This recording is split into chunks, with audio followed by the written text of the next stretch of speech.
ശാന്താകാരം ഭുജഗശയനം പത്മനാഭം സുരേശം വിശ്വാധാരം ഗഗനസദൃശം മേഘവർണം ശുഭാംഗം ലക്ഷ്മീകാന്തം കമലനയനം യോഗിർധ്യാനഗമ്യം വന്ദേ വിഷ്ണും ഭവൈരം സർവലോകൈകനാഥം.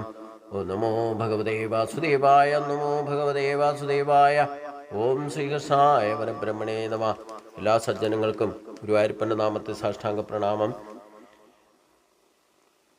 ശ്രീകൃഷ്ണ ചരിതാമൃതത്തിൽ ശ്രീകൃഷ്ണ ലീലാ സംഗ്രഹമാണ് നാം ചിന്തിച്ചു കൊണ്ടിരിക്കുന്നത്. ഭഗവാന്റെ ആ സന്താന പരമ്പരകളെ പറ്റിയാണ് നാം ചിന്തിക്കാൻ തുടങ്ങിയിരുന്നത്.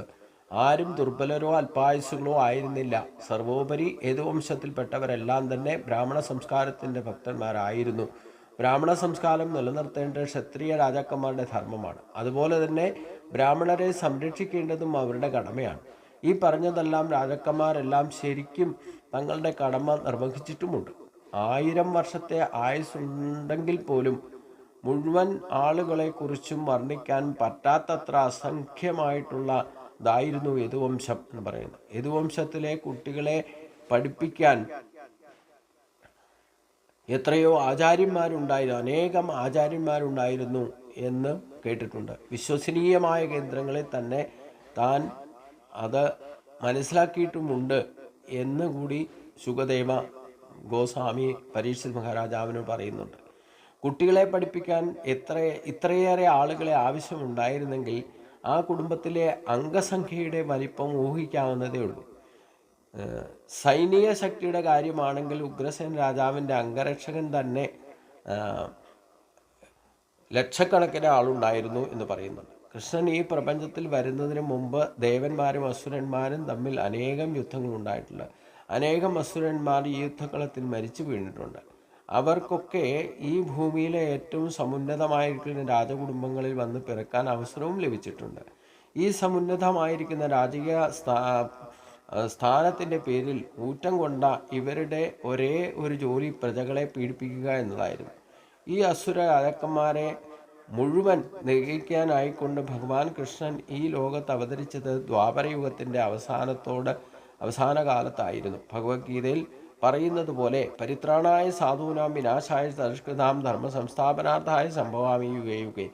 ഭക്തസംരക്ഷണത്തിനും ദുഷ്ടനിഗ്രഹത്തിനുമായിട്ടാണ് ഭഗവാൻ എപ്പോൾ വരുന്നതും എന്ന് പ്രത്യേകം പ്രസ്താവിച്ചിട്ടുണ്ട്. ഭഗവാൻ കൃഷ്ണൻ്റെ അതീന്ദ്രിയ ലീലകളിൽ സഹായിക്കാനായിക്കൊണ്ട് ചില ദേവന്മാരും ഭൂമിയിൽ ഭഗവാനോടൊപ്പം അവതരിച്ചിട്ടുള്ളതായിട്ട് നമുക്കറിയാം. കൃഷ്ണൻ അവതരിച്ചപ്പോൾ അദ്ദേഹത്തിൻ്റെ നിത്യദാസന്മാരും ഒപ്പമുണ്ടായിരുന്നു. എന്നാൽ അദ്ദേഹത്തെ സഹായിക്കാനായിക്കൊണ്ട് ദേവന്മാരും ഒപ്പം അവതരിക്കാൻ അപേക്ഷിക്കുകയും ചെയ്തിരുന്നു. അങ്ങനെ അവരെല്ലാം യദുവംശത്തിൽ വന്നു പിറന്നു എന്നാണ് പറയപ്പെടുന്നത്. അതിൻ്റെ ഭാഗമായിട്ട് യദുവംശത്തിൽ 101 വർഗങ്ങൾ ഉണ്ടായിരുന്നു. ഈ വിവിധ വർഗങ്ങളിൽപ്പെട്ടവരെല്ലാം കൃഷ്ണനെ അദ്ദേഹത്തിൻ്റെ ദിവ്യ പദവിക്ക് ചേരും വിധം ആദരിച്ചിട്ടുമുണ്ട്, ഭഗവാനെ അനുസരിച്ചിട്ടുമുണ്ട്. ഭഗവാന്റെ ഇംഗിതം അനുസരിച്ചുകൊണ്ട് അവരാണ് ശരിക്കും ഭഗവാനോടൊപ്പം പ്രവർത്തിച്ചത്. അവരെല്ലാം സർവാത്മന അദ്ദേഹത്തിൻ്റെ ഭക്തന്മാരായിരുന്നു. അങ്ങനെ യദുവംശത്തിൽപ്പെട്ടവരെല്ലാം സമ്പത്തും സമൃദ്ധിയും നിറഞ്ഞവരായിരുന്നു. അവർ ഒരിക്കലും ആകുലചിത്തരായിരുന്നില്ല. അവർക്കൊരിക്കലും ജീവിതം കഷ്ടമായിട്ട് അനുഭവപ്പെട്ടില്ല. അവരെല്ലാവരും അനായാസന ഭഗവാനോടൊപ്പം ജീവിച്ച് ആത്മസംരക്ഷണവും ജീവസംരക്ഷണവും കുടുംബസംരക്ഷണവും സമൂഹ സംരക്ഷണത്തിനും ഭഗവാനോടൊപ്പം പരിപൂർണ വ്യവസ്ഥയിൽ ആ മനുഷ്യ കുലധർമ്മം യഥാവിധി പാലിച്ചുകൊണ്ട് ജീവിച്ചിരുന്നതായിട്ടും പറയപ്പെടുന്നു. ഭഗവാന്റെ കാലം വരെ ആ 101 പേർ ഭഗവാനോടൊപ്പം തന്നെ ഉണ്ടായിരുന്നു. അത് ദേവന്മാർ തന്നെയാണ് മനുഷ്യരായിട്ട് അവതരിച്ചത് ഭഗവാനോടൊപ്പം എന്നും പറയപ്പെടുന്നു. ഭഗവാൻ എല്ലാവിധ നിത്യകർമ്മങ്ങളും യഥാവിധി ചെയ്യുമ്പോൾ തങ്ങളുടെ കൂടെയുള്ളവരും നിത്യകർമ്മങ്ങളിൽ യഥാവിധി വ്യാപൃതരായിരുന്നു. നിത്യകർമ്മങ്ങളിൽ ഇരിക്കുമ്പോഴും കിടക്കുമ്പോഴും നടക്കുമ്പോഴും ഉറങ്ങുമ്പോഴും കുളിക്കുമ്പോഴും ഒക്കെ സദാ കൃഷ്ണനെക്കുറിച്ചുള്ള ചിന്തയിൽ മുഴുകി ശാരീരിക കാര്യങ്ങളെ ശ്രദ്ധിച്ചിരുന്നേയില്ല. അത്ര തീവ്രമായിരുന്നു അവർ കൃഷ്ണനോടുണ്ടായിരുന്ന പ്രേമം. അതാണ് യഥാർത്ഥ തന്മയീ ഭാവം എന്ന് പറയുന്നത്. അതാണ് യഥാർത്ഥ കൃഷ്ണഭക്തൻ്റെ ലക്ഷണവും.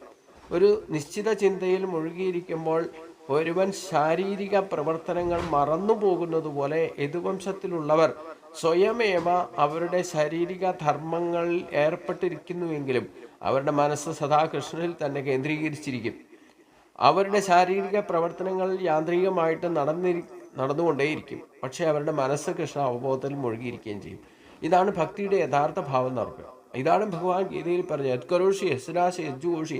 എന്തു തന്നെ ജോലി ചെയ്തുകൊണ്ടിരിക്കുമ്പോഴും നമ്മൾ കൃഷ്ണ അവബോധത്തിൽ ഉറച്ചാണ് ഇരിക്കുന്നതെങ്കിൽ നമ്മൾ സ്ഥലകാലബോധം ഇല്ലാതെ തന്നെ നമ്മുടെ കർത്തവ്യ കർമ്മങ്ങളെ കൃത്യമായിട്ട് ചെയ്യാനും സാധിക്കും. എന്നാൽ കൃഷ്ണഭക്തി വിടാതെ നമുക്ക് കൃഷ്ണനെ തന്നെ സ്മരിച്ചുകൊണ്ട് അനന്യമായ ഭക്തിയോടുകൂടി അവരവരുടെ കർത്തവ്യ കർമ്മങ്ങളെ പൂർത്തീകരിക്കാനും സാധിക്കും. ഇതാണ് യഥാർത്ഥ ഭക്തൻ്റെ ലക്ഷണം എന്ന് പറയുന്നത്.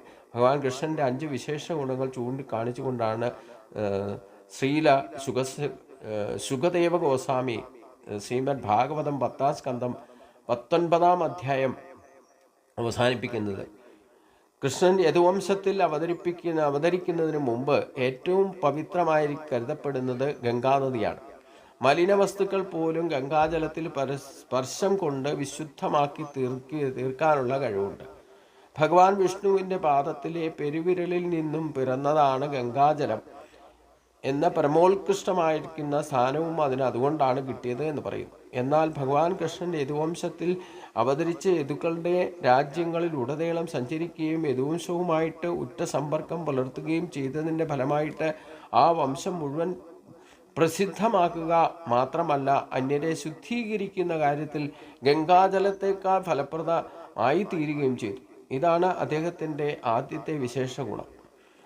രണ്ടാമത്തത്, പ്രത്യക്ഷത്തിൽ ഭക്തന്മാരെ സംരക്ഷിക്കുകയും അസുരന്മാരെ നിഗ്രഹിക്കുകയുമാണ് അദ്ദേഹം ചെയ്തതെങ്കിലും ഭക്തന്മാർക്കും ദുഷ്ടന്മാർക്കും ഒരേ ഫലം നൽകിക്കൊണ്ട് ധർമ്മത്തെ പുനഃസ്ഥാപിക്കുക എന്നതായിരുന്നു അദ്ദേഹത്തിൻ്റെ ലക്ഷ്യം. അദ്ദേഹത്തിൻ്റെ രണ്ടാമത്തെ മഹത്വം അത് തന്നെയാണ്. ധർമ്മ പുനഃസ്ഥാപനത്തിന് വേണ്ടിയിട്ട് സജ്ജനങ്ങളെ രക്ഷിക്കുന്നതോടൊപ്പം ദുഷ്ടജനങ്ങളെ ഇല്ലാതെയാക്കുമ്പോൾ അവർക്ക് രണ്ടുപേർക്കും തുല്യ പദവി കൊടുക്കുക. അതായത് എത്ര കാലം ദുരാചാരിയായിരുന്നാലും എന്നിൽ ശരണം പ്രാപിക്കുന്നവർക്ക് അവർക്ക് മോക്ഷം കൊടുക്കുന്ന ഒരു സ്വഭാവം ഭഗവാൻ ഉണ്ടെന്നർത്ഥം. അപ്പോൾ കൃഷ്ണൻ 5 വിധത്തിലുള്ള മോക്ഷമാണ് അരുളിയിരുന്നത്. അതിൽ കംസനെ പോലുള്ള അസുരന്മാർക്ക് സായുജ്യമുക്തിയാണ് നൽകിയത്. അതായത് സർവേശ്വരിൽ ലയിക്കുക എന്ന അവസ്ഥ. അത് കംസനായാലും ശിശുപാലനായാലും അത് സംഭവിച്ചത് അങ്ങനെയൊക്കെ തന്നെ. അതേസമയം അദ്ദേഹവുമായിട്ടുള്ള നേരിട്ട് ഇടപെടാനുള്ള അവസരമാണ് ഗോപികമാർക്ക് നൽകിയത്. ഭഗവാൻ കൃഷ്ണൻ്റെ ചങ്ങാത്തം ആസ്വദിക്കാൻ ആഗ്രഹിച്ചതിനാൽ ഗോപികമാർ അവരുടെ വ്യക്തിത്വം കൈവിടിഞ്ഞില്ല. പക്ഷേ കംസന് അദ്ദേഹത്തിൻ്റെ നിർവ്യക്തമായിരിക്കുന്ന ബ്രഹ്മജ്യോതിസായിരുന്നു പ്രവേശനം നൽകിയത്. മറ്റൊരു തരത്തിൽ പറഞ്ഞാൽ ആത്മീയമായിട്ട് അസുരന്മാർക്കും ഗോപികമാർക്കും മോക്ഷം നൽകി. എന്നാൽ ഗോപികമാർ സുഹൃത്തുക്കളും അസുരന്മാർ ശത്രുക്കളും ആയതിനാൽ അസുരന്മാർ വധിക്കപ്പെടുകയും ഗോപികമാർ രക്ഷിക്കപ്പെടുകയും ചെയ്തു എന്നുള്ളതാണ് ഇവിടെ നമ്മൾ തിരിച്ചറിയേണ്ടത്. ബ്രഹ്മാവ്, ഇന്ദ്രൻ, ചന്ദ്രൻ തുടങ്ങിയ ദേവന്മാരൊക്കെ സൗഭാഗ്യദേവതയെ ഭജിച്ചിട്ടും ഭഗവാൻ ഗോപികമാർക്കാണ് മുൻഗണന നൽകിയിരുന്നത്. അവർ നിരന്തരം ഭഗവത് സേവനത്തിൽ തന്നെ മുഴുകിയിരുന്നു എന്നതാണ് ഭഗവാൻ കൃഷ്ണൻ്റെ മൂന്നാമത്തെ മഹത്വം. ഗോപികമാരുടെ വിധാനത്തിന് തുല്യമെത്താൻ സൗഭാഗ്യദേവതയായിരിക്കുന്ന ലക്ഷ്മി ദേവി പരമാവധി ശ്രമിച്ചു നോക്കി, പക്ഷേ വിജയിച്ചില്ല എന്ന് പറയുന്നു. സാധാരണയായിട്ട് ലക്ഷ്മി ദേവി ഒരിടത്ത് സ്ഥിരമായിട്ട് നിൽക്കുന്നവളല്ല. കൃഷ്ണനോട് എക്കാലവും ദേവി വിശ്വസ്തത പുലർത്തിയിരുന്നു. അതായത് മഹാവിഷ്ണു എവിടെയുണ്ടോ അവിടെ ദേവി സ്ഥിരമായിട്ട് വസിക്കും. അവിടെ മാത്രമേ എപ്പോഴും ഉണ്ടാവുള്ളൂ. ബാക്കി എവിടെ പോയാലും സ്ഥിരമായിട്ട് വസിക്കില്ല, ചഞ്ചലാവസ്ഥ ഉള്ളതാണ് എന്നുകൂടി പറഞ്ഞിരുന്നു. ഭഗവാൻ കൃഷ്ണൻ്റെ നാലാമത്തെ ശ്രേഷ്ഠത എന്ന് പറയുന്ന അദ്ദേഹത്തിൻ്റെ നാമവുമായിട്ട് ബന്ധപ്പെട്ടതാണ്. ശ്രീരാമൻ്റെ നാമം 3 തവണ ജപിച്ചാൽ കിട്ടുന്ന ഫലം കിട്ടാൻ ഭഗവാൻ വിഷ്ണുവിൻ്റെ 1000 നാമം ഉരുവിടേണ്ടി വരുന്ന വേദങ്ങൾ പറയുന്നു. ശ്രീരാമ നാമം 3 ജപിക്കുന്നത് തുല്യമാണ് വിഷ്ണു സഹസ്രനാമത്തിനുള്ള സഹസ്രനാമത്തിനുള്ളത് എന്നർത്ഥം. എന്നാൽ അതേ ഫലം കൃഷ്ണൻ്റെ നാമം ഒരിക്കൽ ജപിച്ചാൽ കിട്ടും ഈ മോക്ഷഫലം. മറ്റൊരു തരത്തിൽ പറഞ്ഞാൽ വിഷ്ണുവും ശ്രീരാമനും ഉൾപ്പെടെയുള്ള പരമപുരുഷ നാമങ്ങളിൽ കൃഷ്ണൻ്റെ നാമമാണ് ഏറ്റവും ശക്തം എന്ന് പറയപ്പെടുന്നു. അതിനാൽ കൃഷ്ണൻ്റെ നാമം ജപിക്കുന്ന കാര്യത്തിൽ വേദങ്ങൾ പ്രത്യേകം ഊന്നൽ കൊടുക്കുന്നുണ്ട്. ഹരേ കൃഷ്ണ കൃഷ്ണ കൃഷ്ണ ഹരേ ഹരേ, ഹരേ രാമ രാമ രാമ ഹരേ ഹരേ. മറ്റ് യുഗങ്ങളിലേക്കാൾ മോക്ഷപ്രാപ്തി കൂടുതൽ എളുപ്പമാക്കിക്കൊണ്ട് ഈ യുഗത്തിൽ ഭഗവാൻ ചൈതന്യനാണ് ഭഗവാൻ കൃഷ്ണൻ്റെ നാമസങ്കീർത്തനം അവതരിപ്പിച്ചത്. എല്ലാം പരമപുരുഷൻ തന്നെയാണെങ്കിലും കൃഷ്ണ അവതാരമാണ് എല്ലാ അവതാരങ്ങളിലും വെച്ച് ശ്രേഷ്ഠം എന്നും പൂർണ്ണത നിറഞ്ഞത് എന്നും പറയപ്പെടുന്നു.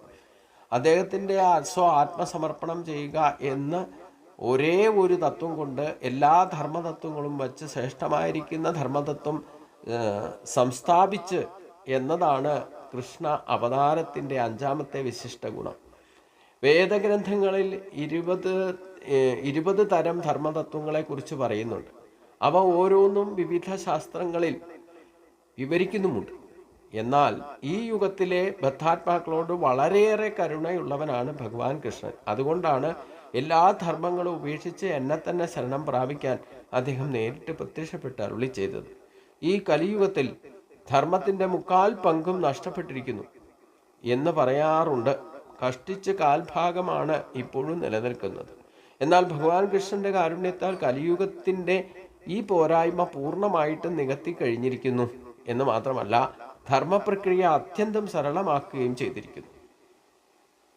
ഇന്നിപ്പോൾ ഭഗവാന്റെ തിരുനാമങ്ങൾ ഉരുവിട്ട് അദ്ദേഹത്തിന് അതീന്ദ്രിയ സേവനം ചെയ്യുക മാത്രമേ വേണ്ടൂ. ഹരേ കൃഷ്ണ കൃഷ്ണ കൃഷ്ണ ഹരേ ഹരേ, ഹരേ രാമ രാമ രാമ ഹരേ ഹരേ. ഈ നാമജപത്തിലൂടെ ആധ്യാത്മിക ലോകത്തിൽ എത്തിച്ചേരുക എന്ന ധർമ്മതത്വത്തിന്റെ സർവോന്നതമായിരിക്കുന്ന ഫലം നേടാൻ സാധിക്കും. ഇപ്രകാരം ഭഗവാൻ കൃഷ്ണന്റെ അവതാരത്തിന്റെ നേട്ടം എളുപ്പം കണക്കാക്കാനും തൻ്റെ അവതാരത്തിലൂടെ ലോക ജനതയ്ക്ക് അദ്ദേഹം നൽകുന്ന സമാശ്വാസം സാധാരണമല്ലെന്നും മനസ്സിലാക്കാൻ കൂടി കഴിയുന്നതാണ്. അപ്പം ഇത്തരത്തിൽ ഇവിടെ കൃഷ്ണന്റെ മഹിമയെ വാഴ്ത്തിക്കൊണ്ട് തന്നെ അദ്ദേഹത്തിൻ്റെ അവതാരം പൂർണ്ണ അവതാരമാണെന്ന് പറയാൻ സാധിക്കുന്നത് ദ്വാപരയുഗത്തിൻ്റെ അന്ത്യത്തിൽ ജനിച്ച് 125 വയസ്സ് വരെ ജീവിച്ച്, അത് ദ്വാപരയുഗത്തിൻ്റെ അവസാനത്തെ പാദത്തിലാണ് ഭഗവാൻ ജനിക്കുന്നതും, പിന്നീട് 125 വയസ്സ് വരെ ജീവിച്ച് ആ ശരീരം ത്യജിച്ച് ഭൂമി വിട്ടുപോയ ആ നിമിഷം തൊട്ട് കലിയുഗം ആരംഭിച്ചു എന്നർത്ഥം. അപ്പോൾ കലിയുഗത്തിൻ്റെ ദ്വാപരയുഗത്തിൻ്റെ അവസാനത്തെ പാദത്തിൽ 125 വയസ്സ് ഇല്ലെ 125 വർഷം ബാക്കിയുള്ള മനുഷ്യായുസിൻ്റെ 125 വയസ്സ് ബാക്കിയുള്ളപ്പോഴാണ്, ആ സമയത്താണ് ഭഗവാൻ ജനിക്കുന്നതും. ഭഗവാന്റെ ജന്മവും കർമ്മവും അത് മനസ്സിലാക്കണമെങ്കിൽ ഈ മഹത്വം 5 മഹത്വങ്ങൾ പറഞ്ഞത് നമ്മൾ പ്രത്യേകം ശ്രദ്ധിക്കേണ്ടതാണ്. ഈ 5 മഹത്വങ്ങൾ നടത്താം. ഈ 5 മഹത്വങ്ങളാണ് ദിവ്യത്വം, അല്ലെങ്കിൽ കർമ്മത്തിലും ഭഗവാന്റെ ജന്മത്തിൻ്റെ ദിവ്യത്വവും എന്താണെന്ന്. ജന്മകർമ്മജമേ ദിവ്യം, ജന്മവും കർമ്മവും ദിവ്യമുള്ളതാണ്. അതിൻ്റെ മഹത്വമാണ് ഇവിടെ 5 ഭാഗങ്ങളായിട്ട് ഇവിടെ പറഞ്ഞത്. ഈ 5 മഹത്വങ്ങൾ മനസ്സിലാക്കിക്കൊണ്ട് ആരാണോ കലിയുഗത്തിൽ മറ്റൊന്നും വേദമന്ത്ര വൈദിക കർമ്മങ്ങളോ ഈ പറയുന്ന യജ്ഞങ്ങളോ യാഗങ്ങളോ ഈ പറയുന്ന കാട്ടിക്കൂട്ടലുകളോ ഒന്നും പ്രത്യക്ഷഭക്തി പ്രകടഭക്തി ഒന്നും വേണ്ട, ഏതൊരു ലളിതമായ മാർഗം ഏറ്റവും സിമ്പിളായിട്ട് ഹരേ കൃഷ്ണ കൃഷ്ണ കൃഷ്ണ ഹരേ ഹരേ, ഹരേ രാമ രാമ രാമ ഹരേ ഹരേ എന്ന ഷോഡശാക്ഷരി മന്ത്രം ഇരിക്കുന്നിടത്ത് ഇരുന്നു കൊണ്ട് ആരാണോ ജപിക്കുന്നത് അവനിൽ ധർമ്മം പുനഃസ്ഥാപിക്കപ്പെടും. അല്ലാത്തവരാരായിരുന്നാലും വേണ്ടില്ല, അവരെയൊക്കെ ഡിസ്ട്രോയ് ചെയ്യുകയും ചെയ്യും. പ്രകൃതിയുടെ വ്യവസ്ഥിതി അനുസരിച്ചുകൊണ്ട് 75% അധർമ്മത്തിൽ മുങ്ങിപ്പൊങ്ങിയാണ് ജനത ജീവിക്കുന്നതും നമ്മൾ പ്രത്യക്ഷമായിട്ടോ പരോക്ഷമായിട്ടോ അതിലൊക്കെ ഇൻവോൾവ് ആണ് താനും. അപ്പം അങ്ങനെയൊക്കെ ആണെങ്കിൽ പോലും കലിയുഗത്തിൽ മോക്ഷപ്രാപ്തിക്ക് എളുപ്പമാർഗം ഭഗവാൻ തുറന്നു തന്നിരിക്കുകയാണ്. യാതൊരു ക്ലേശങ്ങളും ഇല്ലാതെ ആരാണോ 41 ദിവസമെങ്കിൽ ഈ നാമസങ്കീർത്തനം ചെയ്യുന്നത് അവർക്ക് പരമമായ വിദ്യയെ ലഭിക്കും. ദൈവിക സമ്പത്ത് അവരിൽ തന്നെ ഉണർന്ന് പ്രവർത്തിക്കാൻ തുടങ്ങും. അനായാസന ജീവിതം നയിക്കാൻ സാധിക്കും. അവർക്ക് അനായാസന മരണവും സാധിക്കും. ഒരാശുപത്രിയും കയറി ഇറങ്ങി മൂക്കിലുമായാലും ട്യൂബ് കയറ്റി കിടക്കേണ്ട അവസ്ഥയൊന്നും ഉണ്ടാകില്ല എന്നർത്ഥം. പക്ഷേ അത് ഇത്ര ലളിതമായ മാർഗം തുറന്നു തന്നിട്ടും ആ ലളിതമായ മാർഗത്തെ അനുസരിക്കാൻ മനുഷ്യൻ തയ്യാറാകില്ല എന്ന് ഭഗവാന് തന്നെ നന്നായിട്ട് അറിയാം. അതുകൊണ്ടാണ് ഇത്ര ലളിതമായ ഒരു ജീവിതം. എല്ലാവരും ഇത് ചെയ്യാമായിരുന്നെങ്കിൽ ഈ കോടിക്കണക്കിന് ജനങ്ങളെ മുഴുവൻ മോക്ഷത്തിലേക്ക് എത്തുമായിരുന്നല്ലോ. ഇതിൽ 75% ചെയ്യില്ല എന്ന് ഭഗവാന് നന്നായിട്ട് അറിയാം. പിന്നെ ചെയ്യുന്നതോ 25% ആണ്. കാരണം ധർമ്മത്തിൻ്റെ വ്യവസ്ഥിതി സത്യത്തെ അനുസരിക്കുക എന്ന് പറയുന്ന സ്വഭാവം പോലും 100 പേരിൽ 25 പേർക്കേ ഉണ്ടാവുള്ളൂ. ഈ 25 പേരിൽ തന്നെ ധർമ്മം അനുസരിച്ചുകൊണ്ട് ഇതൊക്കെ പഠിച്ചാലും സാത്വിക രാജസ സ്വഭാവ ഗുണങ്ങൾ അനുസരിച്ചുകൊണ്ടായിരിക്കുന്നതിനൊക്കെ യൂട്ടിലൈസ് ചെയ്യുക. ഭക്തരിൽ തന്നെ ഈ 3 വിഭാഗമൊക്കെ ഉണ്ട്. ചതുർവിധാഭജന്തേ മാം എന്ന് പറഞ്ഞാൽ തന്നെ ആത്മജ്ഞാനികളായിട്ട് മാറുന്നത് ഈ 100-ൽ 25 പേരായിരിക്കും യഥാർത്ഥ ഭക്തി ഉണ്ടാകുക. അതിൽ തന്നെ കേവലം 1-2 പേരായിരിക്കും ശരിക്കും ആത്മജ്ഞാനികളായിട്ട് മാറുക. ആത്മജ്ഞാനികളായിട്ട് മാറുന്നവരാണ് കൃഷ്ണ അവബോധത്തോടുകൂടി ഭഗവാനെ ഭജിക്കുന്നതും അവർ ഈ ജന്മത്തിൽ തന്നെ, ഈ കലിയുഗത്തിൽ തന്നെ അവർക്ക് അനായാസേന മോക്ഷപ്രാപ്തിയിലേക്ക് എത്താനും സാധിക്കും. അത്രമാത്രം അനുകൂലമായ സമയമാണ്, മറ്റൊന്നും ആവശ്യമില്ല. ആരാണോ ഒരു യോഗ സാധനയും പ്രാണായാമോ അഷ്ടാംഗ യോഗമോ ഒന്നും ഇല്ലേലും വേണ്ടില്ല, സിമ്പിളായിട്ട് 24 മണിക്കൂറിൽ 24 മിനിറ്റെങ്കിലും നമ്മൾ ഈ ഹരേ കൃഷ്ണ മന്ത്രം ഒരു 108 ആവർത്തിയെങ്കിലും ദിവസവും ജപിക്കുന്നവർക്ക് അനായാസേന മോക്ഷം ലഭിക്കും എന്നതിന് യാതൊരു സംശയവുമില്ല എന്നർത്ഥം. അത്ര ലളിതമായൊരു മാർഗമാണ് ഇവിടെ കൃഷ്ണ അവബോധത്തിലൂടെ നമ്മളെ വെളിപ്പെടുത്തുന്നത്. പക്ഷേ കരോഷി യശ്നാശി ജോഷി, എന്ത് ചിന്തിക്കുന്നതും പറയുന്നതും പ്രവർത്തിക്കുന്നതും ഒക്കെ ആ കൃഷ്ണ അവബോധ മനസ്സിൽ കൊണ്ട് എല്ലാം കൃഷ്ണാർപ്പണമസ്തു എന്ന ഭാവത്തിൽ ചെയ്യണം. ചിന്തിക്കുന്നതും പറയുന്നതും പ്രവർത്തിക്കുന്നതും ഒക്കെ ആ കൃഷ്ണനുള്ള സമർപ്പണമായിട്ട്. നമ്മൾ കേവലം ശരീരത്തിൻ്റെ പോലും സൂക്ഷിപ്പുകാരാണെന്ന് ഞാൻ ആവർത്തിച്ച് പറയുന്നു. അപ്പം നമുക്ക് ഈ കിട്ടുന്നതോ എന്തൊക്കെ നമ്മൾ അനുഭവിക്കുന്നുണ്ടോ അതൊക്കെ നമുക്ക് അനുഭവിക്കാൻ വേണ്ടിയിട്ട് തന്നെയാണ് ഈശ്വരൻ ഈ പ്രപഞ്ചത്തിൽ ജീവനോപാധികളായിട്ട് സൃഷ്ടിച്ചു വച്ചിരിക്കുന്നത്. അപ്പോൾ അതൊക്കെ യഥാവിധി തൻ്റെ നിലനിൽപ്പ് ആധാരമായിട്ടുള്ളതെല്ലാം യഥാവിധി നിലനിർത്തി അതൊക്കെ ഉപയോഗിക്കുമ്പോഴും കൃഷ്ണ അവബോധത്തിൽ ജീവിക്കൂ. അപ്പോൾ നമുക്ക് പരിഭ്രാന്തരാകാതെ അനായാസേന ജീവിക്കാൻ സാധിക്കും എന്നാണ് ഇവിടെ സൂചിപ്പിക്കുന്നത്. അത് സാധിക്കുമ്പോഴാണ് മനുഷ്യ കുലധർമ്മത്തിൻ്റെ അനുഷ്ഠാനം യഥാവിധി നമുക്ക് ചെയ്യാൻ സാധിക്കും. അതിന് സനാതനമായിരിക്കുന്ന ധർമ്മത്തിൻ്റെ സംസ്കാരത്തിൻ്റെ പരികൽപ്പന ചെയ്തിട്ടുണ്ടെങ്കിൽ അതിൽ അധിഷ്ഠിതമാണ് മനുഷ്യ ജീവിതം എന്നല്ല ഈ ലോകത്തിൻ്റെ തന്നെ നിലനിൽപ്പും. ഈ മനുഷ്യ കുലധർമ്മം യഥാവിധി പാലിക്കപ്പെടാതിരുന്നാൽ അവിടെയാണ് ലോകനാശം സംഭവിക്കുക. അടുത്ത ഭാഗം നമുക്ക് അടുത്ത ദിവസം ചിന്തിക്കാം. എല്ലാവർക്കും നമസ്കാരം.